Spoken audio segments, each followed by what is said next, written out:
Hello guys, so today I'm going to show you how to hide your text messages notifications on your iPhone lock screen. Please make sure to subscribe to this channel and like this video, and now let's get started. So to turn off notifications, all you have to do is go to your settings.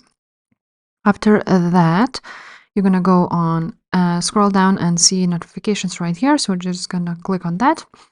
And now for the text messages, you're going to scroll down until you see the messages application, and then you're going to click on messages right here. So here you can see all the kinds of alerts, so on the lock screen, notification center, and banners. So as you can see, you can turn off the lock screen and you will not get a message notification alert on your lock screen. So this is one way. You can also turn it off everywhere.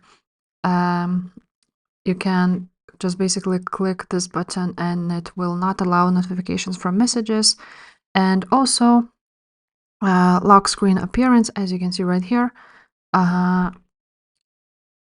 You can show previews when unlocked, or you can just basically choose never, and that's how you do it. And you will not see your messages on your lock screen. So yeah guys, if this video was helpful, please leave a like, subscribe to this channel, and I will see you next time. Bye.